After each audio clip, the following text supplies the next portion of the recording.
अथ श्री सूत जी से शौनक आदि ऋषियों का प्रश्न। मंगलाचरण, जिससे इस जगत की सृष्टि, स्थिति और प्रलय होते हैं, क्योंकि वह सभी सतरूप पदार्थों में अनुगत है और असत पदार्थों से पृथक है। जड़ नहीं, चेतन है, परतंत्र नहीं, स्वयं प्रकाश है, जो ब्रह्मा अथवा हिरण्यगर्भ नहीं, प्रत्युत उन्हें अपने संकल्प से ही जिसने उस वेद ज्ञान का दान किया है, जिसके संबंध में बड़े बड़े विद्वान भी मोहित हो जाते हैं, जैसे तेजोमय सूर्य रश्मियों में जल का, जल में स्थल का और स्थल में जल का भ्रम होता है, वैसे ही जिसमें वह त्रिगुणमयी जागृत स्वप्न सुषुप्ति रूपा सृष्टि मिथ्या होने पर भी अधिष्ठान सत्ता से सत्यवत प्रतीत हो रही है, उस अपनी स्वयं प्रकाश ज्योति से सर्वदा और सर्वथा माया और माया कार्य से पूर्णतः मुक्त रहने वाले परम सत्य रूप परमात्मा का हम ध्यान करते हैं।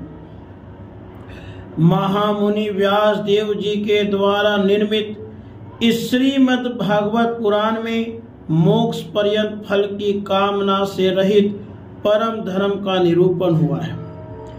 इसमें शुद्ध अंतःकरण सत्पुरुषों के जानने योग्य उस वास्तविक वस्तु परमात्मा का निरूपण हुआ है, जो तीनों तापों का जड़ से नाश करने वाली और परम कल्याण देने वाली है। अब और किस साधन या शास्त्र से क्या प्रयोजन? जिस समय भी सुकृति पुरुष इसके श्रवण की इच्छा करते हैं, ईश्वर उसी समय अविलंब उनके हृदय में आकर बंदी बन जाता है। रस के मर्मज्ञ भक्तजन, यह श्रीमद् भागवत वेद रूप कल्प वृक्ष का पका हुआ फल है। श्री सुखदेव रूप तोते के मुख का संबंध हो जाने से यह परमानंदमयी सुधा से परिपूर्ण हो गया है। इस फल में छिलका, गुठली आदि त्याज्य अंश तनिक भी नहीं है। यह मूर्तिमान रस है। जब तक शरीर में चेतना रहे तब तक इस दिव्य भगवत रस का निरंतर बार बार पान करते रहो। यह पृथ्वी पर ही सुलभ है। एक बार भगवान विष्णु एवं देवताओं के परम पुण्य क्षेत्र नैमिषारण्य में शौनक आदि ऋषियों ने भगवत प्राप्ति की इच्छा से सहस्र वर्षों में पूरे होने वाले एक महान यज्ञ का अनुष्ठान किया। एक दिन उन लोगों ने प्रातःकाल अग्निहोत्र आदि नित्य कृत्यों से निवृत्त होकर सूत जी का पूजन किया और उन्हें ऊंचे आसन पर बैठाकर बड़े आदर से प्रश्न किया। ऋषियों ने कहा, सूत जी, आप निष्पाप हैं। आपने समस्त इतिहास, पुराण और धर्म शास्त्रों का विधि पूर्वक अध्ययन किया है तथा उनकी भली भांति व्याख्या की है। प्यारे सूत जी, आपका कल्याण हो।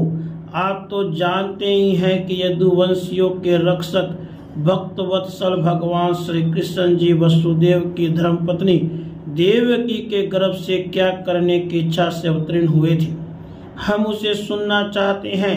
आप कृपा करके हमारे लिए उसका वर्णन कीजिए, क्योंकि भगवान का अवतार जीवों के परम कल्याण और उनकी भगवत प्रेममय समृद्धि के लिए ही होता है। भगवान श्री कृष्ण जी अपने को छिपाए हुए थे। लोगों के सामने ऐसी चेष्टा करते थे मानो कोई मनुष्य हूँ, परंतु उन्होंने बलराम जी के साथ ऐसी लीलाएं भी की हैं, ऐसा पराक्रम भी प्रकट किया है जो मनुष्य नहीं कर सकते। कलयुग को आया जानकर इस वैष्णव क्षेत्र में हम दीर्घकालीन सत्र का संकल्प करके बैठे हैं। श्री हरि की कथा सुनने के लिए हमें अवकाश प्राप्त है। यह कलयुग अंतःकरण की पवित्रता और शक्ति का नाश करने वाला है। इससे पार पाना कठिन है। जैसे समुद्र से पार जाने वाले को कर्णधार मिल जाए, उसी प्रकार इसमें पार पाने की इच्छा रखने वाले हम लोगों से ब्रह्मा ने आपको मिलाया है। धर्म रक्षक ब्राह्मण भक्त योगेश्वर भगवान श्री कृष्ण के अपने धाम में पधार जाने पर धर्म ने अब किसकी शरण ली है, यह बताइए। राधे कृष्ण।